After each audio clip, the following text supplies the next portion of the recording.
Religión y política, una peligrosa combinación para ambas y para la libertad.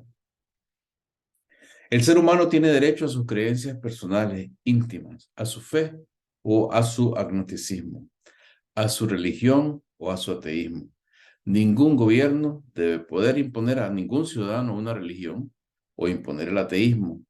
Sea cual sea la religión del gobernante, el ciudadano tiene derecho a tener o no su religión.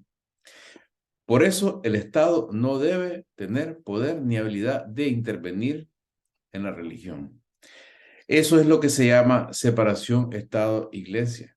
El Estado, en otras palabras, debe ser laico. Pero para que se dé esta separación, los ciudadanos debemos hacer nuestra parte. Debemos impedir que se manipule la religión. Somos nosotros los primeros que tenemos que separar religión de política, porque aspiración libertaria y fidelidad ciega o especial a los seres humanos de carne y hueso que visten el hábito, sea cual sea su cargo, ambas cosas son incompatibles.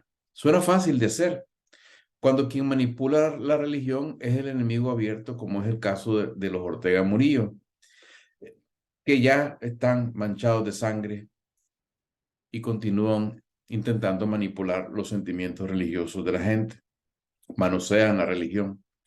Es más difícil para nosotros separar religión de política cuando el uso político de la religión viene de quienes se supone que sean los líderes de la iglesia de la que uno se siente parte, especialmente porque la mayoría de la gente traduce ser parte en seguir y seguir en seguir a los líderes, dejando en manos de estos no solo la interpretación de textos sagrados, sino la forma, sino la toma de decisiones que son responsabilidad de nuestra propia conciencia. Se desarrolla entonces una fe que ya no solo es fe en un Dios, sino fe en una institución humana, en un conjunto de seres humanos organizados en una iglesia.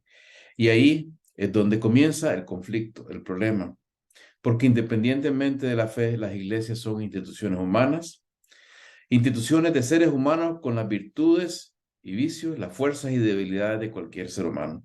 Son, como todos los seres humanos, propensas a defender el interés propio a costa de sacrificar el principio. ¿Qué implicaciones tiene esto? Pues tiene implicaciones muy serias.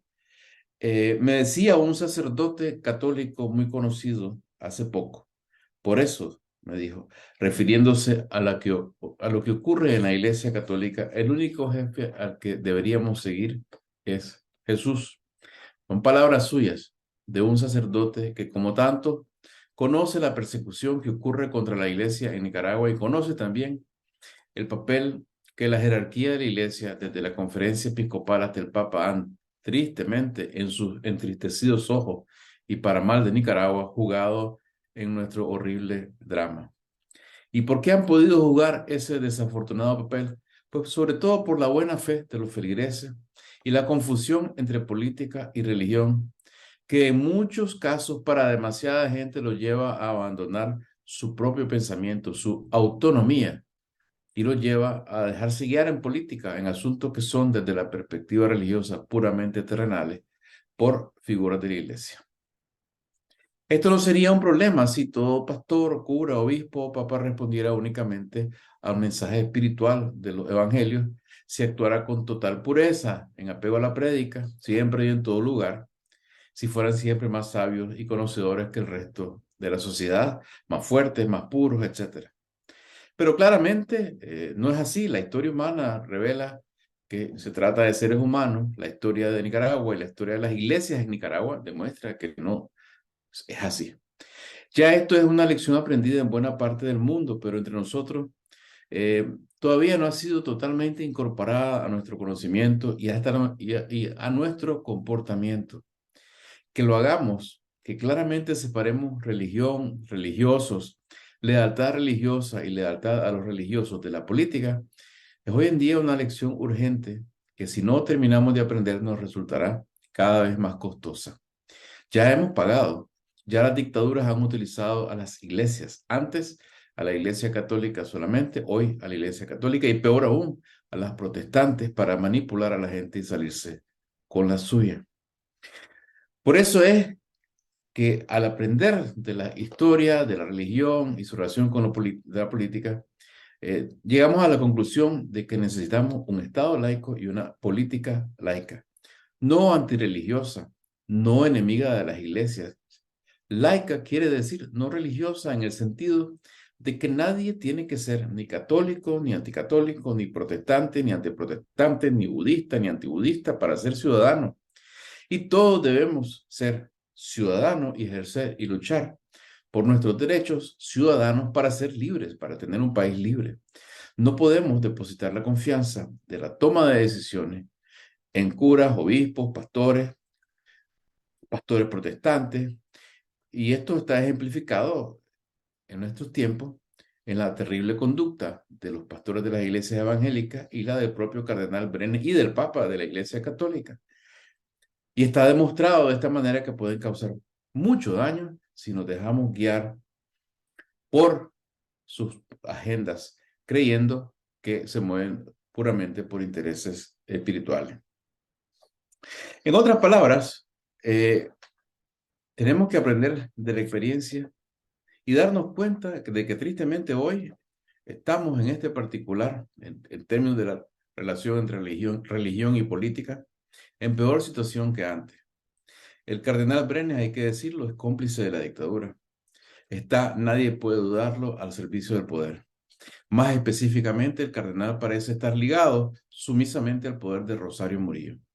El cardenal ha abandonado a feligreses, obispos y curas y justifica cínicamente los abusos de la tiranía.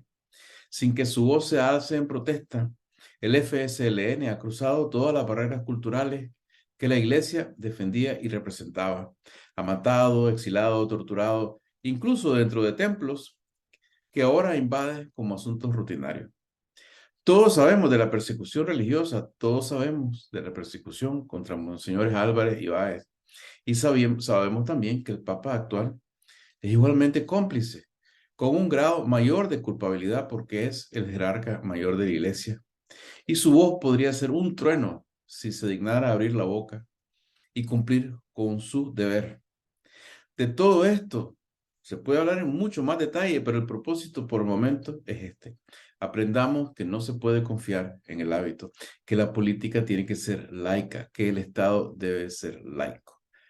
Y estemos alertas porque la próxima vez que el poder nos tienda una trampa, como lo hicieron en el 2018, escondiéndose detrás de los hábitos que mucha gente cree hacen al monje y lo hacen puro, que no nos vayamos de nuevo al guindo como borregos, que no obedezcamos más, que tomemos nuestras propias decisiones políticas con buen juicio y con la inteligencia que nos da todo este sufrimiento al que el poder y sus cómplices han sometido a Nicaragua.